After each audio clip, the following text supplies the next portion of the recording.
Arsenal Fan TV here with a couple of Aussie Gooners. I'm not going to ask them about the cricket. Actually, we did well today. Shane Watson made 170 something. Yeah, so yeah. We're right on top. But in the test, that doesn't count. Well, I won't ask you about the cricket, but the football tonight, your Gooners, you must have been happy with that tonight. Yeah, great result. Little bit worried about it beforehand, but 3-0, can't argue with that. Take that any day of the week.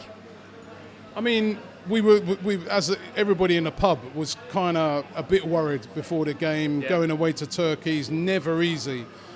The ease in which they won the game, I mean, that must restore a lot of confidence. Yeah, absolutely. I still think there's a couple of holes that we need to look at fixing, particularly centre-backs. When Koscielny went down, and Sanya's playing at centre-back, that doesn't look great. But, yeah, I guess going forward, and particularly that second half, those 3 goals, a lot more confident than I probably was 3 days ago.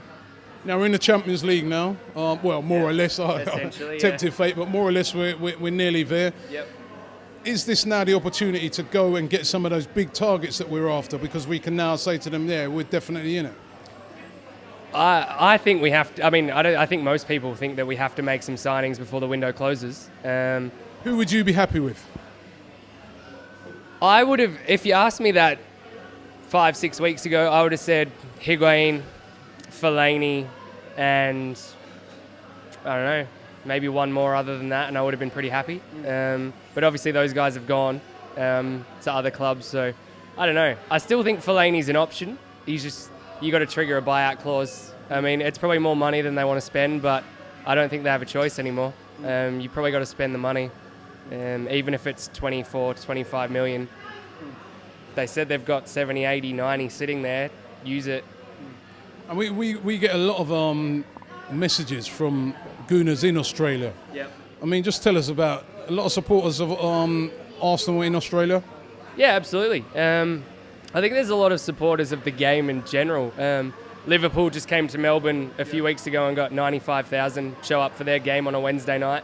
And I mean, the big clubs like your Arsenal, your Liverpool, Manchester, they all have big following back at home. Absolutely. Have they heard of Tottenham over there? Yeah. Actually, my housemates are Tottenham supporters. So they're even over there, are they? There's only the 2 of us. It was actually last day of the season last year. It was great because I was sitting. We had the game on the TV at 3 a.m, and obviously Arsenal got into the Champions League and Tottenham didn't, and I was just sitting there having a great time. He was pretty shitty. But you're confident now. You're happy now that relief, a lot of relief.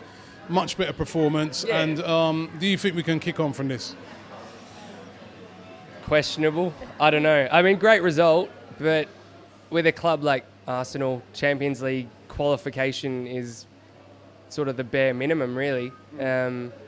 If you ask me if we're going to go deep into the Champions League, I don't know. I'm probably not hugely confident about that right now.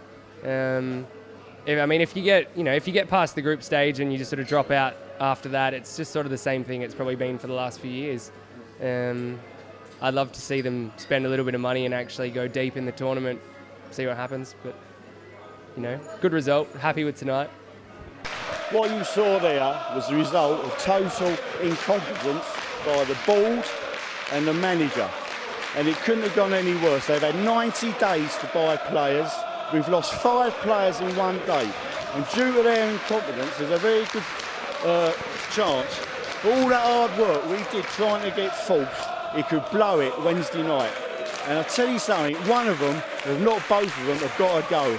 And I've got a message to Tim Payton and John Cross and all you media lovies, get off your arse and start saying it as it is. And a message to the board, either fucking shape up or get out, because you've let all the fans down. You should be ashamed of yourself, Gazidis.